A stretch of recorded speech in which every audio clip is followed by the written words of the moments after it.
Ya, kan keputusan pengadilan pra peradilan sudah jelas tadi kan bahwasanya gugatan pra peradilannya Peggy dikabulkan.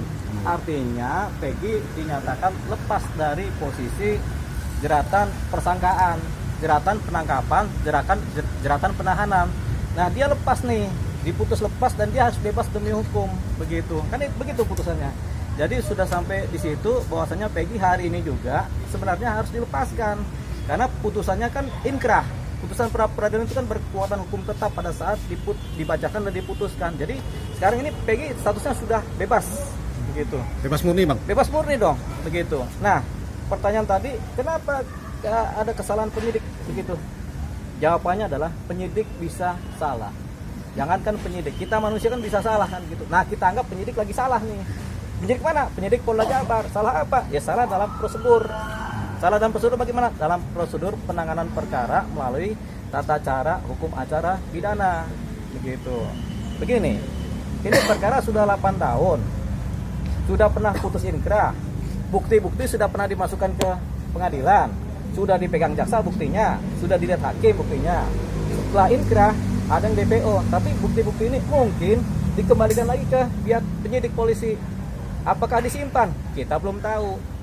Nah, harusnya ketika press conference si Peggy pada waktu itu oleh Polda Jabar itu ditunjukkan nih buktinya ini. Itu baru bukti-bukti formal yang utama.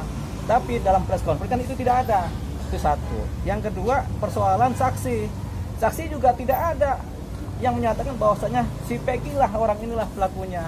Karena saksi tidak ada kan berarti dua sistem pembuktian kan nggak ketemu. Bukti utama tidak ada, saksi-saksi juga tidak ada. Tapi Peggy ditangkap dengan alasan apa? Dengan alasan dia DPO. Tapi Peggy yang mana? Belum tahu. Gitu. Yang dapat Peggy Setiawan karena kira-kiranya begitu. Nah, penyidikan ini kemudian menjadi tidak berjalan baik. Kenapa? Karena salah dalam prosedur. Prosedurnya apa? Harusnya kan ada tahap-tahapnya. Tek baru tangkap. Tapi ini kan prosedur gini. Ada film rame 1 bulan kemudian tangkap. Nah, itu udah salah prosedur. Namanya tergesa-gesa. Artinya polisi gegabah dalam menangkap seseorang, tidak dilandasi oleh bukti-bukti yang kuat lagi, tidak dilandasi oleh saksi-saksi, hanya dilandasi oleh apa? Ini identitas si Peggy ini berdasarkan cerita ijazah segala macam. Tapi itu kan bukan bukti perkara pidana pembunuhan, bukan bukti perkara pidana pengeroyokan. Itu kan bukti identitas seseorang. Itu sebenarnya tidak bisa dipakai untuk menjerat si Peggy sebagai tersangka dalam perkara pembunuhan. Nah, pihak Polda Jawa Barat nggak pernah tuh memberikan bukti-bukti yang akurat tentang itu di press conference. Demikian pula di wilayah pra peradilan kemarin. Di pra peradilan kemarin saksi juga tidak ada, bukti-bukti tidak ada. Sudah kita bisa prediksi dari dasarnya press conference bahwasanya bukti-buktinya lemah, saksinya lemah. Karena semuanya lemah, ya sudah. Ini orang walaupun dia diduga bersalah pun harus dilepaskan. Kenapa? Karena kekurangan bukti dan kekurangan saksi. Nah, jangan dipertahankan untuk diperpanjang.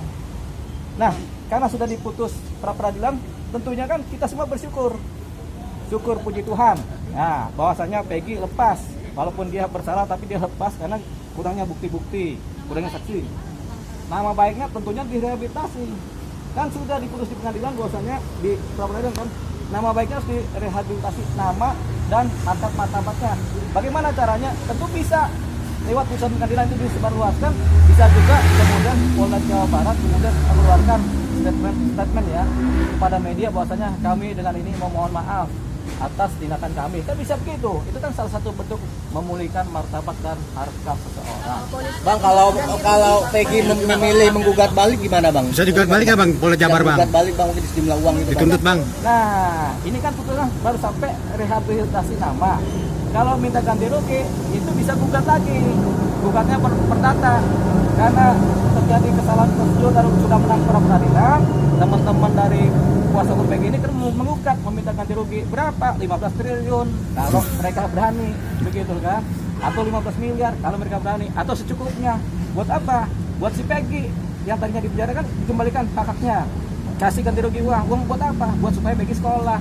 Biar jadi apa? Kan sekarang kuliah bangunan. Jadi mandor. Naikin dikit. Naikin dikit.